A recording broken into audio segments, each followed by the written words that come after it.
Exchange Malaysia welcomes Mr. Gregory Gubiani, the General Manager of Westin Kuala Lumpur, on the topic of the Westin Kuala Lumpur as the leading business hotel in the heart of the city.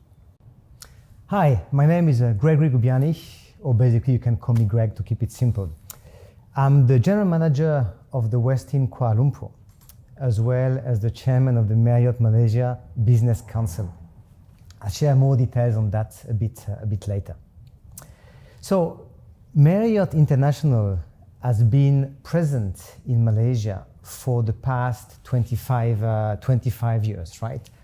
Currently, we have about 35 hotels in the country, 17 brands are represented, and we have about 10,500 rooms with slightly over 4,000 employees at the moment. Upcoming in the next couple of years are 16 new hotels for about 4,000 rooms between end of 2021 to 2025 and further. Talking a bit about the Westin brand. So Westin Hotels and Resorts is classified as a premium brand under the Marriott International portfolio of hotels.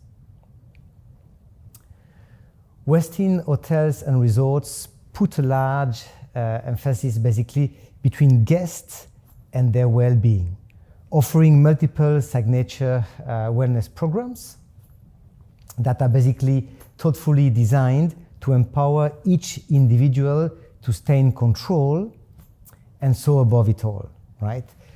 True to its brand promise is the tagline of Westin Let's Rise, which has 6 dedicated brand pillars of well-being. So, 6 pillars are sleep well, eat well, move well, feel well, work well, and play well. At the moment, we have 225 hotels and resorts spread around 40 countries and territories. So guests can experience wellness offerings that include the brand iconic Heavenly Bed, Run Westin, and many other amenities and facilities that support those amazing 6 pillars. The Westin Kuala Lumpur is proud, of course, to live its brand promises. Our signature offerings are carefully curated to fit the market in which we operate at the moment, be it from room stays, meeting rooms, conferences, and of course, food and beverage, extremely important in Malaysia. We are strategically located in the vibrant streets of Jalan Bukit Bintang, the ideal location right in the middle of the city, putting the capital's best retail option, entertainments, and local attractions right at the doorstep of the hotel. That, of course, also includes the iconic landmark, the Petronas Twin Towers, which are just a couple of minutes away from the hotel. Our ideal location brings local and international corporate clients, retailers, and many other industries to our doorsteps, be it for business purpose, leisure, or ultimately even combining both of it. All right? Now, city hotels heavily depend on corporate business travelers and, of course, the MICE segment. And being in the heart of Bukit Bintang, right, we have the benefits of providing and enjoying both the leisure and the business aspect for each segment. In fact, the strengths of the Westin Kuala Lumpur lies in its ability to offer ample choice of guest rooms, suites, residencies, meeting rooms, of course, and sizable conference spaces to cater to either the standalone corporate request or larger MICE and catering events. Our unique location offers guests the opportunity to delight in a staycation in the heart of the city, while at the same time enjoying a resort-like ambience by the pool. And all that in the convenience of a capital city vibe. Now, if we talk about a bit the pandemic, so the pandemic has, however, really impacted the hotel industry, be it from a leisure perspective, corporate, and event as well. Overall, the entire service industry has had to change. We had to be agile and adapt very quickly to remain on top of our game. The norms have changed, The norms are different now, and everyone is adapting well to the new standards operating procedures implemented be it by the government or ultimately by Marriott International as well for our hotels. Throughout the multiple phases of the movement control order, conditional recovery control order, we all have learned to live with it and comply. Guests are very respectful of all the SOPs in place, and the hotels have to constantly demonstrate that they are on top of it, right? Safety and hygiene is the new amenity and is here to stay. Our commitment to clean, as we welcome guests back to our hotels and this around the world, we are committing in providing them, of course, with a safe environment that is aligned with expert protocols for working to defeat COVID-19. We actively monitor and evolve our solutions to ensure a continued focus on the health and safety of our guests, but as well, very important, of our associates. In all our public spaces here at the Westin Kuala Lumpur, we have added to what was already a rigorous cleaning protocols, requiring that surfaces are treated with hospital-grade disinfectants, and that the cleaning basically is done with increased frequency. We have also adopted the enhanced cleaning technology, including electrostatic sprayers, to basically sanitize surfaces, and that's throughout the hotel, be it from food and beverage perspective, be it from meeting rooms, be it from public areas, using as well air purifier devices for guest rooms, or ultimately any area of the hotel, and of course the back of house at the same time, be it for customer perspective to our own associates. This helps ultimately alleviating the risk of COVID-19 transmission through person-to-person contact. We also use throughout the hotel signage in the lobby, in the lifts, food and beverage, meetings. We want to be sure we remind our customers and our own talents as well that it's important to maintain social distancing, to respect these protocols. We have rearranged and removed furniture around the hotel to maintain social distancing. The hotel added as well partitions at the front desk to provide this extra level of precautions between customers and associates. You will see our talents around the hotel wearing masks and gloves. And we provide as well to customers if they want 2 masks and 2 gloves, right? You see more hand sanitizing stations around the hotel, front of house as well as back of house. So near the entrance, front desk, elevators, fitness space, meeting space, restaurant, change rooms, everywhere in the hotel. Other safety and health measures that we have embarked on are to provide safe food preparation and service practice to our food handlers, supervisors, and as well to our customers. Our food and beverage operations are required to conduct self-inspections using, of course, our food and safety standards as guidelines to be sure we comply as well with any independent audits done in the hotel. Now what we've seen is that as the lockdowns were gradually lifted, business started slowly to see some lights and starting a bit of recovery. While there's still some restrictions in place, these are just some of the things that we need to work with and live with at the end of the day, right? Our food and beverage venues are now allowed to operate at full capacity, of course still maintaining social distancing between the tables, rule that is in place and will remain in place.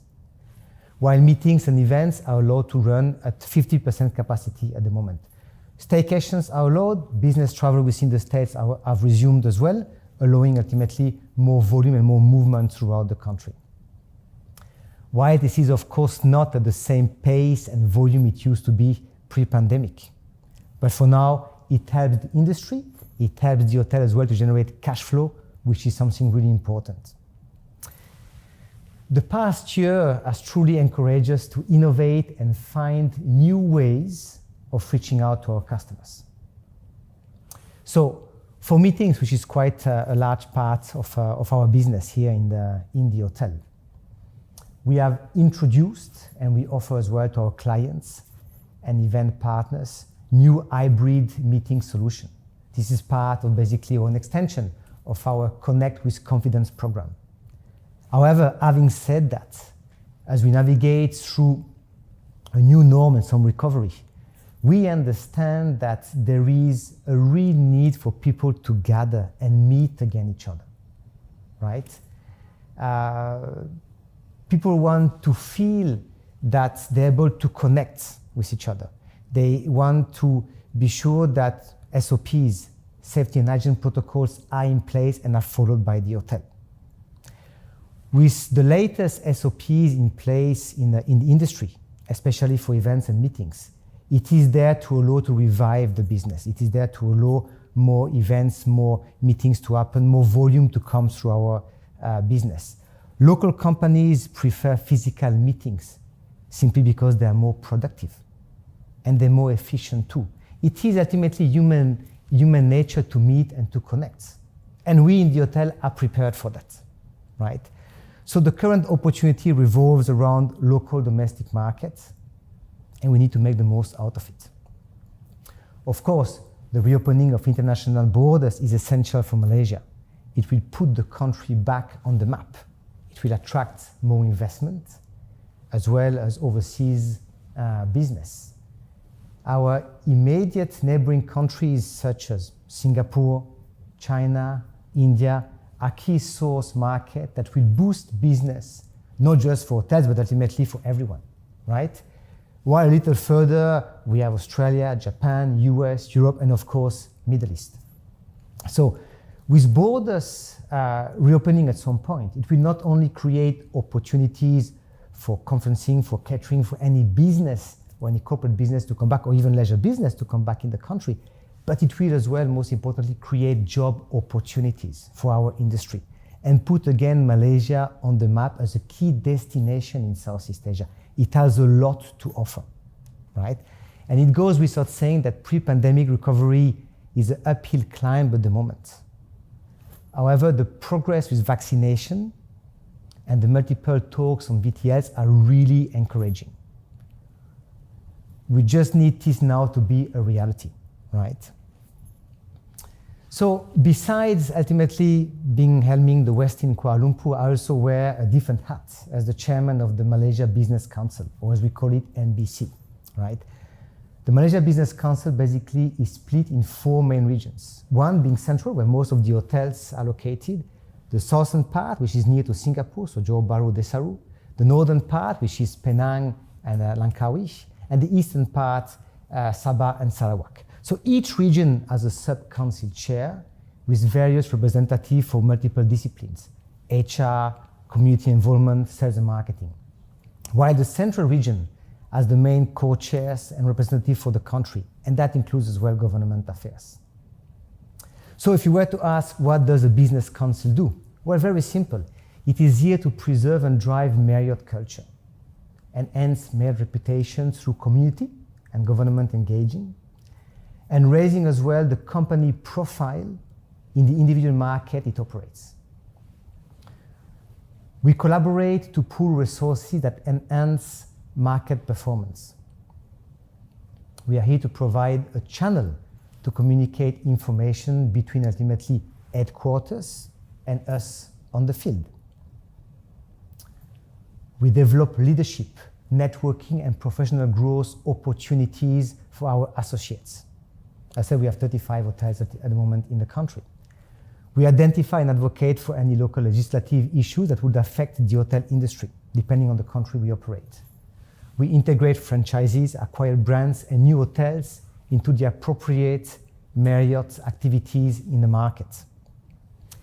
Basically, in a summary, through the Business Council, Marriott collectively champions industry challenges and supports the community we serve in, with quite a large amount of activities for all age groups. And I'll give you a couple of examples of initiatives we have taken, especially during the pandemic, right? Ongoing career talks with hospitality schools, colleges, and universities to share our talents path and give basically reassurance to all the students that hospitality is there to stay. You know, providing flood aid in states like Johor Bahru, East Malaysia, doing food donations for those in need, and there were quite a lot during this time. We've been partnering with Kechara Soup since 2014. PPE donation and collaboration with NASOM, the National Autism Society of Malaysia, talks on World AIDS Day awareness, COVID-19 awareness talks as well, participation in biodiversity and sustainable development conferences, blood donation drives, fundraising for breast cancer awareness months, adopting old folks home and visitation, right? So we try to remain active in the community we operate to share as well what we're able to do. With that, I want simply to thank you all, and I look forward to seeing you all, not just at the Westin Kuala Lumpur, but as well seeing you all around the country and bring back basically a bit of the volume we had before. Thank you very much.